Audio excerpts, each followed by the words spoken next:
Hey, it's good to see all of you guys and gals again. Hope you're doing well this fine morning, evening, or afternoon. I got something special from you, straight from Reddit No Sleep. Best of the best. Anyways, ladies, gentlemen, without any further ado, sit back, relax, and enjoy. I wasn't smart when I was born. In fact, I was a cripple and a simpleton at that. I couldn't walk, so I dragged myself around the floor, never straying from my mother's presence. I felt at the time she never cared much for my siblings and I, mostly just letting us fend for ourselves. But I realize now she kept a careful eye on us. She was cold, distant, and dumb like me, but she knew how to watch for large animals and other potential threats as my brothers, sisters, and I slowly figured out how to feed ourselves. It seems cruel in retrospect, and many of my siblings died young. Life was hard, crawling in the dirt of the forest, treating anything remotely edible as a banquet to be cherished. As I slowly grew, she eventually disappeared, leaving me and my two remaining brothers alone at a very young age. They both perished shortly after.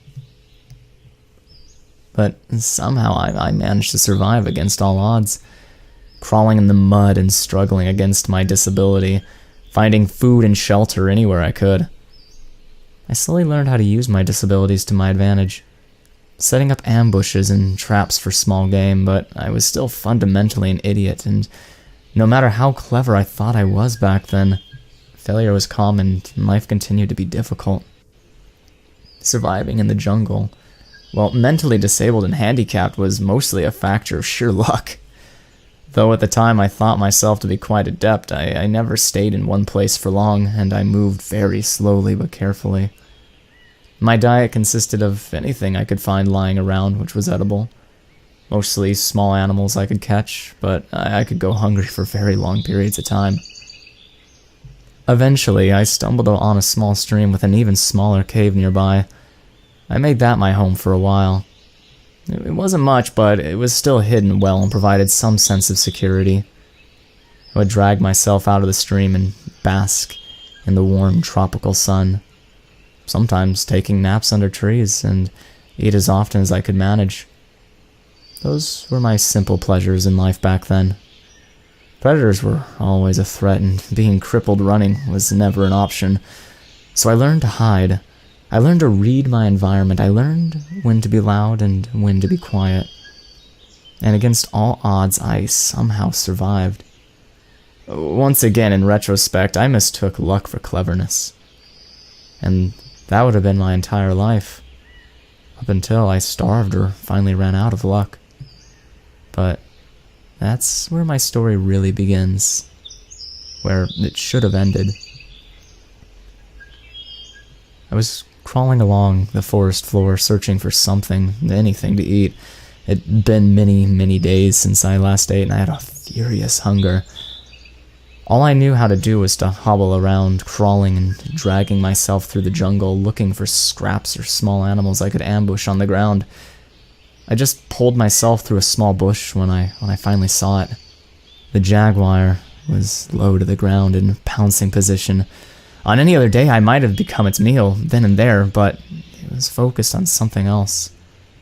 I remained absolutely still, barely even breathing, hoping to not draw its attention. It crouched even further, clearly preparing to strike, its eyes focused only like a hunter's could be. I dared a quick glance at its target, and what I saw was the most unusual bird.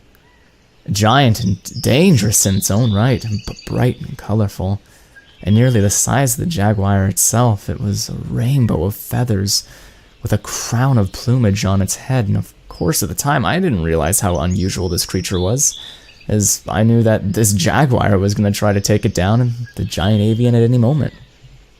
And it did.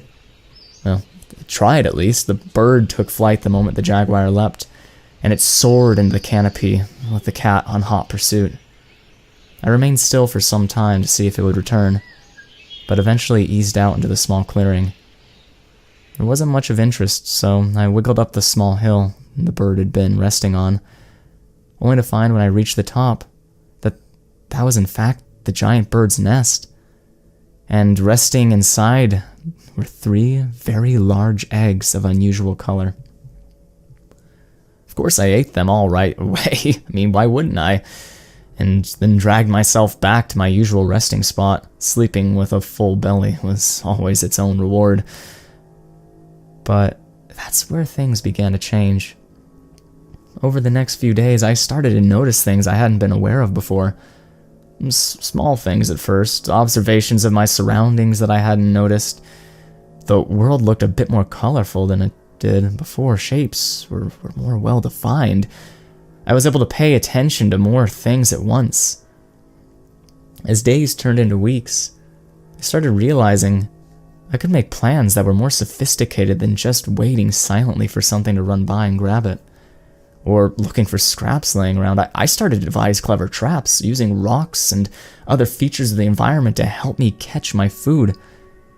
Choosing my resting locations in places where bushes and leaves would ensure I could hear predators on the ground.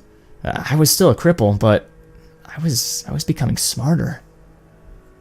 I also began to grow bigger, like a lot bigger. I had been an unroofed runt most of my life, but in the span of several months, I'd become a veritable giant. Well nourished now and nearly 6 feet, all muscle, I still had to crawl on the ground, but I could do it with a speed and vigor I had never known. I felt optimistic and elated, yet I had no idea what was still to come. As months turned to years, I was able to walk for the first time in my life. Few predators could stand before me now, as I stood nearly 12 feet tall, a titan of the forest, with the strength to match. I strolled carelessly through the trees, eating what I wished, when I wished, and where I wished. I built my first house out of stone and fallen trees. I was the king of this jungle. And I climbed up my first tree. I'll never forget it. I was hundreds of feet up in the forest canopy. I finally reached the sunlight atop the tallest tree. I could find and look upon my endless domain. Endless green as far as the eye could see in every direction. A playground which had once threatened to consume me, but which was now mine to explore freely. And so I did. I began to travel more. I discovered rivers, waterfalls, groves, huge cave systems, giant sinkholes and lakes, and so many types of plants and animals I had never seen before. Frogs and birds, cats and spiders, animals which ate plants and plants that ate animals. Over time, I took special love of watching the 3 monkeys, as they were the only other animal which seemed to express an intelligence like my own.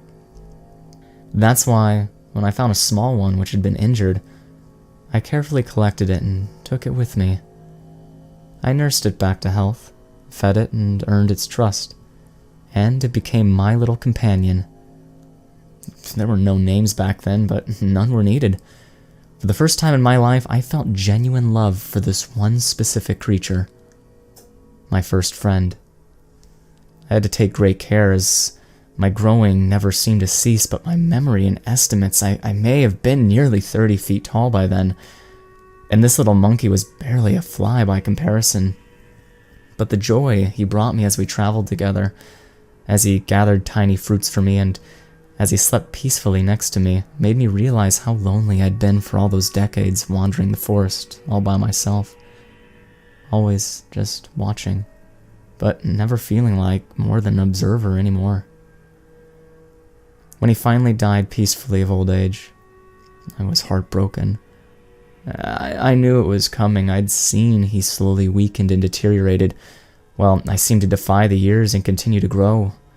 Time shifted the world around me. Landscapes slowly changed, rivers altered, animals came and went, and after he died, I retreated back to my more observational phase of my life once again, mostly wandering the forest and indulging in the sights and sounds around me. I don't know how long I spent like that before they found me. other monkeys, but these ones were even more like me. They were very, very clever. They made noises at each other in rapid, consistent manners and used tools like me. And maybe even more clever than the ones I had ever devised, and of course, they were terrified of me. I was a giant, towering over them, looming nearly as tall as the trees. I mostly left them alone, but would sometimes go and watch over them. They built strange houses out of sticks and leaves, not too dissimilar to the one that I'd built out of rocks before I no longer had need for such a thing. They even appeared to be able to wield fire, and lit up the night in ways that I'd only seen from the thunder of an angry sky. As time went on, more and more of them would come to visit me, and I slowly gained their trust, even if their caution and fear fully passed. I learned over time what their noises meant, and after some effort on my part, we were able to communicate quite well.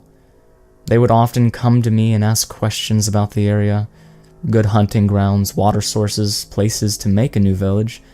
After all, I'd been almost everywhere. One day, some of them started leaving strange carvings in stone around where I slept. I asked one of them about the artifacts, a youngling who had come to ask for my help removing a mighty tree which threatened to fall on his hut. He told me that they were left as offerings, so that I might bless them with good fortune. He told me how their lives are hard and short, but told me that a god such as myself could surely make their lives better. That was the first time I had encountered the concept of a god. I'd taken a liking to these little ones, so I'd already began aiding them with my knowledge whenever they would ask for it. But he was right. I could do more. Much more. I remember the look of terror on many of the little people's faces as I towered over their village. Perhaps they were expecting some wrath for a perceived slight. I can't know, but I quickly made it clear I was there to help by removing the offending tree and setting it out of harm's way.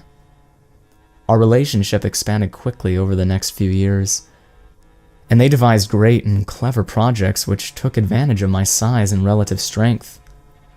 In those years, we accomplished in days what would have taken them decades on their own, were it even possible at all. We even replaced the village huts with a more durable, collective structure, stones stacked so tall that they dwarfed the trees around them. The giant pile of boulders was carefully stacked to create a living space to spare, a crude pyramid of sorts, I would later come to realize. Things went well for a while, and I took a very active role in the lives of my new friends. It reminded me of my old monkey friend from so long ago. Except this time there were so many, and I could speak to them and share my thoughts and feelings. It was an exhilarating time for me, and we accomplished much. We dug trenches to allow water to reach areas where they could cultivate crops. We studied the stars together and speculated on the mysteries of the forest and the world. I watched my friends be born, age and die, only for new friends to appear. After many, many, many years, though, the number of friends grew and grew and grew, and eventually, there were so many they began to fight each other over what seemed to be an infinite bounty of the forest. Their noises changed, and I could no longer understand all of them anymore. Only the ones I remained near, they began to ask me for help or blessings hunting other people, fighting other villages. I always refused. The tipping point came when the village I attended attempted to sacrifice a young girl in my name in order to gain my support in an upcoming raid. I had tried to tolerate them and understand them, but their pettiness had boiled over, and I was exacerbated. There were too many people, too many villages, too many conflicts, and too much sadness. It felt like I was crawling through the mud again, a dumb cripple, unsure what to do or where to go, and with little means to accomplish anything. I realized the moment They placed that girl on the altar that I had forgotten what it means to be helpless. So, I accepted their sacrifice. I took the girl and left that village and never returned. I went as far as I could go, at least away from that place, and I did my best to take care of that little girl. She was small and frightened at first, but grew to trust me over time. We traveled south until we reached a great cliff with a waterfall, far away from all the other little people. I built her a little house of stones at the top of the cliff right next to the waterfall with a spectacular view of the forest below. I didn't even think to ask her name until she took the initiative to tell me. Much later, names, they have no meaning in the forest. But I discovered it was Sansiet, an old and beautiful name I'll never forget. We were together for a long time. She grew up, and once again, more little people discovered us. And once again, they would come and ask for advice at first. And once again, their requests would grow to be increasingly more and more demanding. Untrusting of the little people now, I would often withdraw or refuse to speak with them. Often I could never understand their noises anymore, but Sansiet would take over and represent me in my stead when the weight of it all just became too much. She even put feathers on her head, like me, in order to gain some trust and status from the visitors, so they could eventually come to understand that I trusted her. After a time, it almost became expected that she was the one who would speak to you when you would come to see me, which I was perfectly fine with. She never once misrepresented me, and we were both children of a similar fortune. Abandoned by fate, then entrusted with something special we could use to help others, and I knew she could be trustworthy. I slowly came to understand that she was good at what she did. I watched her mend divides, forge alliances, and eventually even end war. I was a simple person of the forest, but she was a politician, and she knew how to use my name and power to change the little people to make them better. I loved her. I loved her more than I even loved that little monkey. She was kind, gentle, but intelligent, and uncompromising. She taught me things I had never heard of, things she learned from our visitors. We had no needs, so knowledge was paid for with knowledge. Forms of what I would later find were arithmetic, astronomy, philosophy, and more slowly arrived bit by bit. It gave me a new window into the world around me, one I had never given its due consideration despite being more ancient than many of the trees. It always amazed me that these little people were so creative and intelligent, and it was her. She was the one who in the end inspired me to put my faith in them again. I started to take on a more active role once more, but being mostly stuck in one place, I studied and philosophized and tried to make myself useful to the little people in ways I could. I slurped up knowledge and I offered it back to anyone who asked. I was too big to move so freely around the woods, now without laying waste to it, but the little people seemed more than happy to come to me. Sansiet even gave me a name, and while the little people would call me many things before, this is the first one I truly took to heart. And in those years, my heart grew nearly as fast as I did. When she died, I was once again heartbroken. It was a tragic accident, nearly 140 feet now. I was so massive, it was hard to even move through the woods anymore without trampling everything in my path. I tended to just remain in the same spot near the top of the waterfall as a result, and spent most of my time asleep or staring out over the vast and beautiful jungle, framed by the mountains hundreds of miles behind it.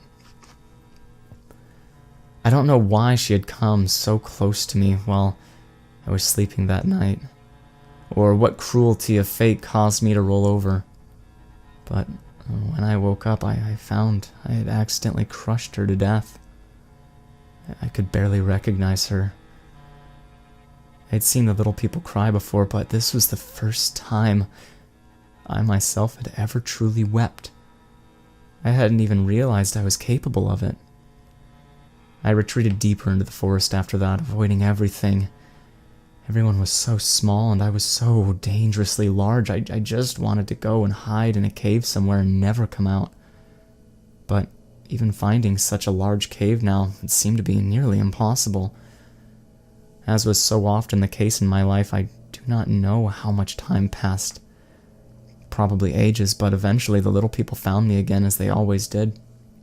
But this time it was different. They remembered my name. They brought me food and gifts. They once again asked for my knowledge and my help to save and improve their lives. I enjoyed their company despite my distrust and apathy and depression. Eventually, they asked me to come with them to their town, and after much deliberation, I finally agreed. What I found when I arrived there was a landscape drastically terraformed. The massive destruction of a forest replaced by farmland, and a great city made of stacked stone, much like the one I had made so long ago, but much more refined and massive, and the number of little people was uncountable. The forest devastation was so great that I couldn't even see the trees on the other side of the city. I just stood there towering over everything, and I felt horror ripple through me from my head to my toes. I felt that this was somehow my fault. I should have known that this would happen. I should have never helped the little people, for they were just too smart, that the forest itself had become their prey. Or maybe I should have helped them more, taught them to be better stewards of the forest, not destroyers. I immediately left without a word, back the way I came. They followed me, yelling and crying my name for some while before eventually giving up and returning to their desolation of a home. I went further south, far, far further south. I dreamed about the bird from so long ago. Was it the last of its kind? What destruction had I myself wrought on its species when I ate its eggs? I wasn't intelligent enough to have such thoughts back then, but now it's always there in the back of my mind how easy it truly is to destroy something beautiful out of sheer ignorance. I found a new cave. My cave. Large enough for me to fit in snugly. And I went to sleep.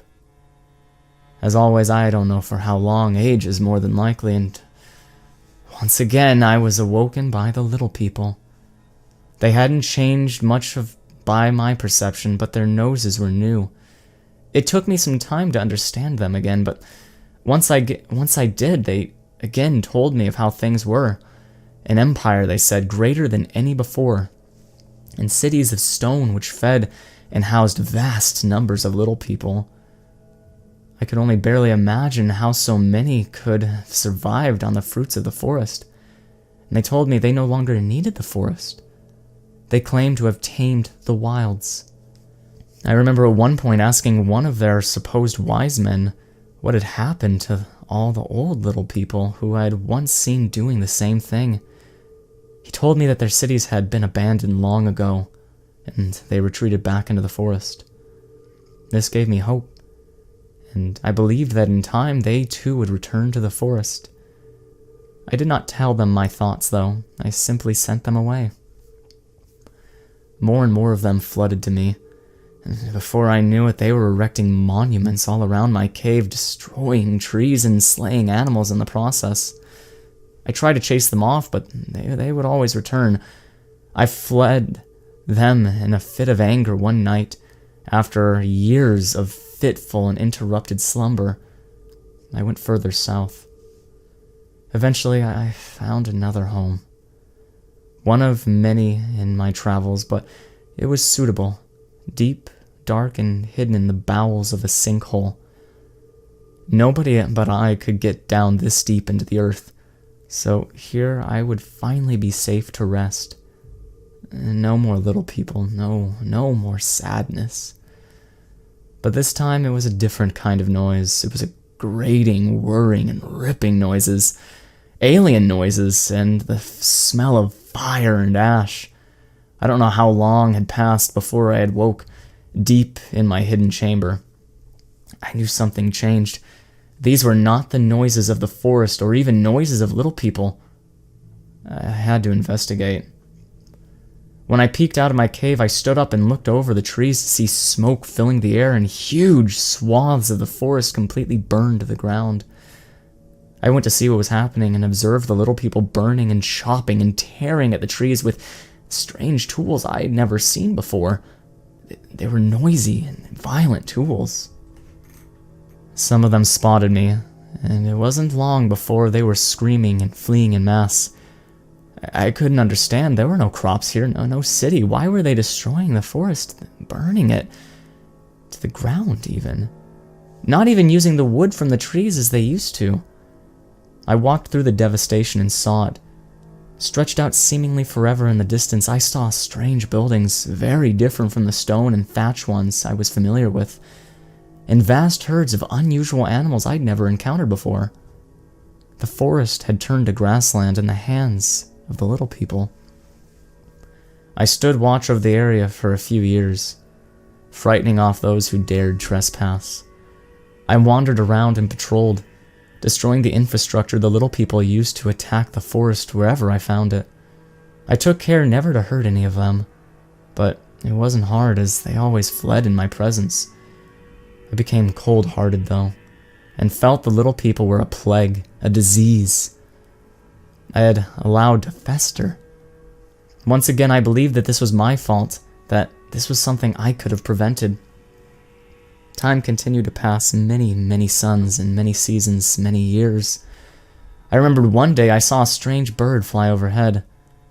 I now know it was an airplane, but at the time it reminded me of the bird from when I was a cripple, when I was young.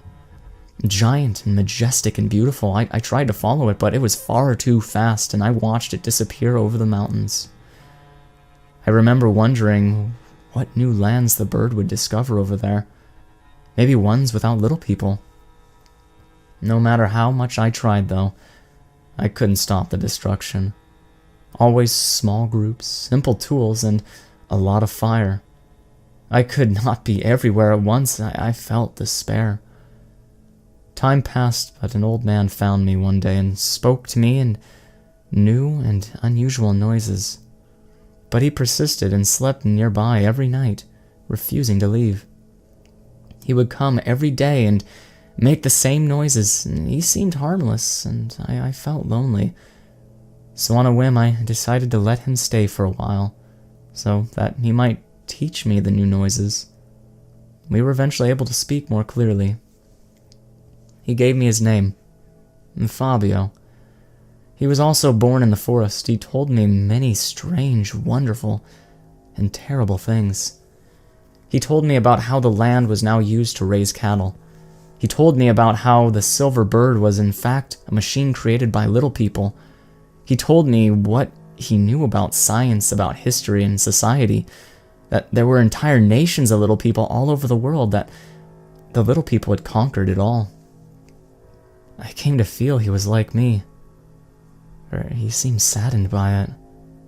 He said that there was nobody left who understood the old ways.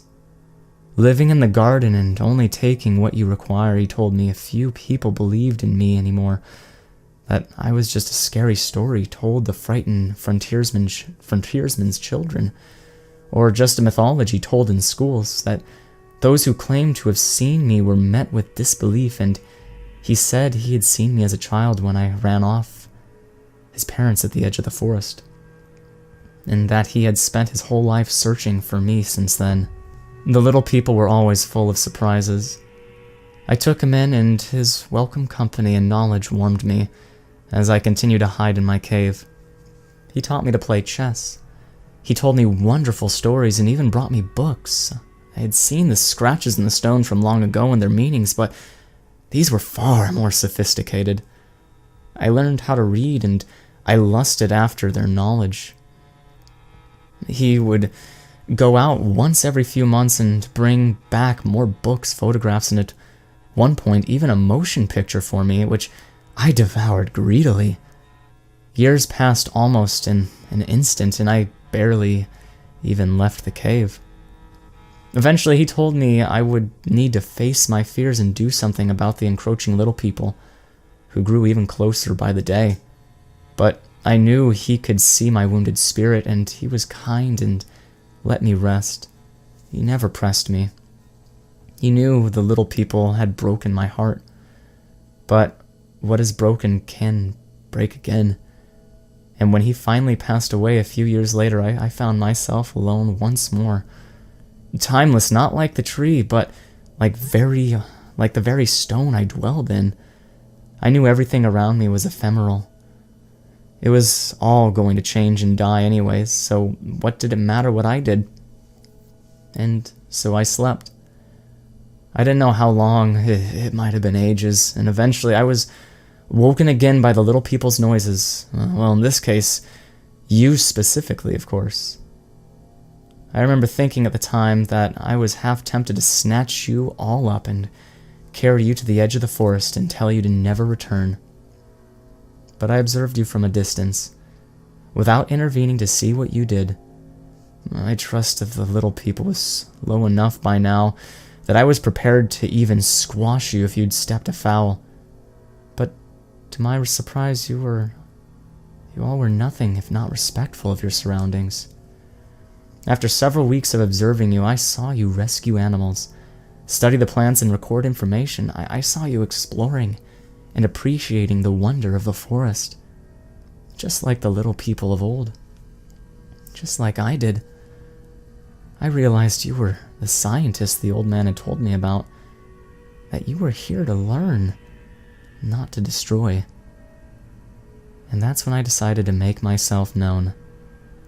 I knew you'd be terrified, but I was used to that at this point.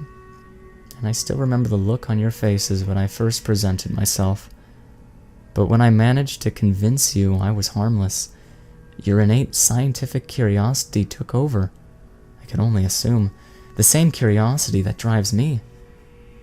I believe you are like the other little people I once knew. Kind and loving and well-intentioned. And that is why I trust you with my story. I hope you were able to share it and help me. For while I was once called a god, I am just as helpless as a baby snake crawling, crippled in the mud of the forest floor. I turned off the recorder at this point and looked at the towering feathered serpent, unfathomably large. I told him that was the last thing I needed, that I would return to see him again as soon as I could. He nodded in understanding, but watched with a sorrow in his eyes as we slowly made our way into the woods, leaving the cave we had been exploring for weeks behind. My colleagues and I had expected to discover an immense undiscovered network with possibly uncatalogued species, which had never been discovered before. As I write this log of his recording, we're setting up camp less than a day from the airstrip where we will be picked up. I don't know if anyone will believe me or if they will think I photoshopped our pictures, but the rest of the team agrees we need to tread lightly, lest we bring him unwanted attention. But I have to do something. I still remember the first words he spoke to me. After all those first days of terror and uncertainty, not knowing if we discovered a monster, not knowing if we were going to die, but the monster turned out to be anything but.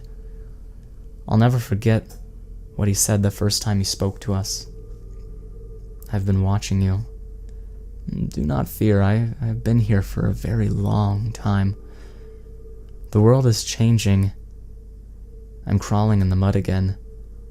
I was once a little forest snake, but I was given the name Quetzalcoatl long ago, by someone I loved very much. Now once again I'm as helpless as a little snake. I need you. Every day my home gets smaller and the little people grow. Every year I must hide deeper and deeper to avoid their shiny birds and stinging smoke. I may look big to you, but I am just a simple creature crawling in the mud. Please help me save my home.